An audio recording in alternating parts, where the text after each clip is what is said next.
So welcome back to the Neha ji blog. Neha ji, हाँ जी। आज ये हम आपका पहला ब्लॉग बनाने जा रहे हैं। एक मेरा छोटा सा आपसे एक सवाल है, उसी के बारे में आज हम डिस्कस करेंगे। आप बताइए, आपकी शादी को 7 साल हो चुके हैं, हाँ जी।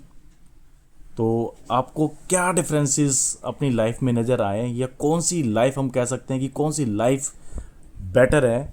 आपको शादी से पहले वाली लाइफ अच्छी लगती है, या शादी के बाद वाले लाइफ में क्या क्या चेंजेस हैं, और क्या क्या एक गर्ल्स के लिए अच्छी और डिफ़िकल्ट चीज़ें हैं, इसमें बताइए। तो मैं स्टार्ट करती हूँ शादी से पहले वाली लाइफ को, क्योंकि शादी से पहले वाली life I can say it's quite excellent, outstanding. Why? Because शादी से पहले हमारे ऊपर कोई रिस्पॉन्सिबिलिटी नहीं होती है, हमारे ऊपर कोई प्रेशर नहीं होता है, हमें कोई चैलेंजेस नहीं होते हैं हमारी लाइफ में। Whatever we want to do in our life we can do that, and the back support, the backbone is our family, our parents, my brother and sister, both of these all are क्योंकि तब शायद हम इतना नहीं समझते थे, हम childhood में थे, हम इतना नहीं समझते थे कि लाइफ क्या होती है। एक्चुअल में वो लाइफ हमें शादी के बाद पता चलती है।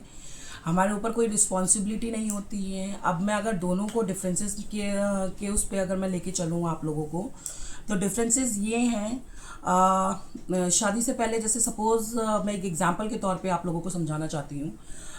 शादी से पहले जैसे सपोज़ हमें अगर खाना बनाना नहीं है, तो हम बोल सकते हैं मम्मा से कि नहीं मम्मी हमें नहीं बनाना है, मेरा मन नहीं है, मैं नहीं कर सकती हूँ ये चीज़।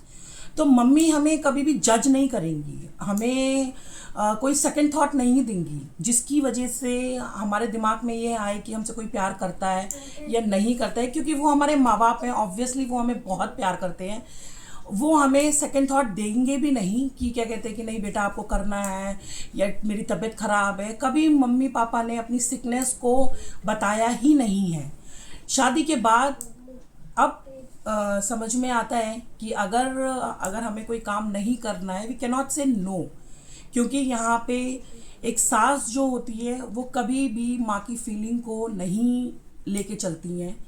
अगर हम किसी भी चीज़ को बोलते हैं कि हमें ये चीज़ नहीं करनी है, तो वो हमारे ऊपर चीज़ें छोड़ देती हैं कि नहीं आपको ही करना है, आपको सीखना है, आपको करना है, आपकी आगे एक अपनी अलग फैमिली है। क्योंकि उन सास के मन में ये चल रहा होता है उस टाइम पे कि हमने अपना बेटा दिया है और आपके ऊपर बहुत बड़ी रिस्पॉन्सिबिलिटी है। आपको इस आगे हमारे ना होने के बाद आपको ये सारी रिस्पॉन्सिबिलिटीज़ जो अब तक मैंने झेली हैं वो आप कवर अप करोगी, वो आपको लेके चलना है।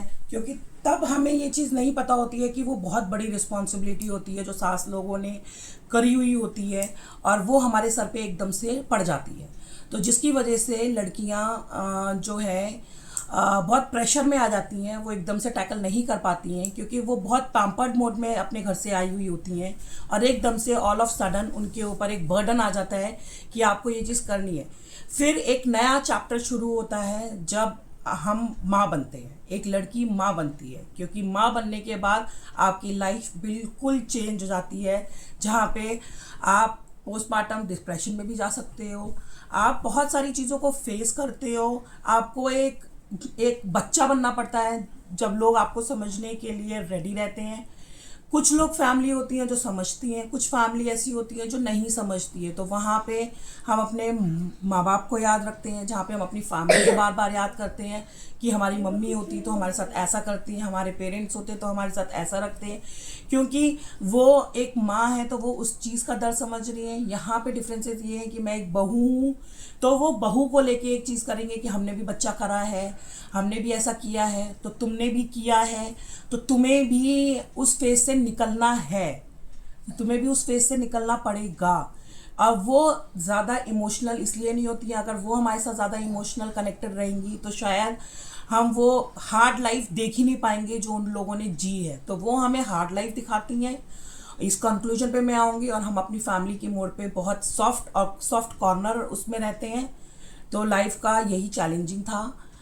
बहुत टफ टाइम होता है शादी के बाद का, बहुत सॉफ्ट टाइम होता है शादी से पहले का। शादी के पहले जिसकी शादी नहीं हुई है उन लड़कियों को मैं ये बोलना चाहूँगी, जो लाइफ आप शादी में से पहले इंजॉय कर सकते हैं वो कम्प्लीटली आपकी शादी के बाद चेंज हो जाएगी। और सेकेंडली, अगर आपका सपोर्टिव हस्बैंड होता है तो nothing matters a lot.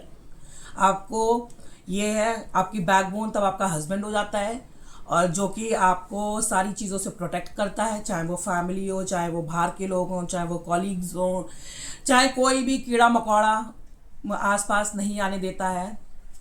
That's all. और आज का पॉडकास्ट यहीं ख़त्म हुआ हस्बैंड जी, अगर आपको आंसर मिल गया हो तो इसी को हम कंक्लूजन के तौर पे मैंने ये आंसर दे दिया है। अगर आप लोगों को मेरी वीडियो अच्छी लगी हो तो प्लीज़ लाइक शेयर कमेंट करें, सो दैट मैं आगे ग्रो कर पाऊँ।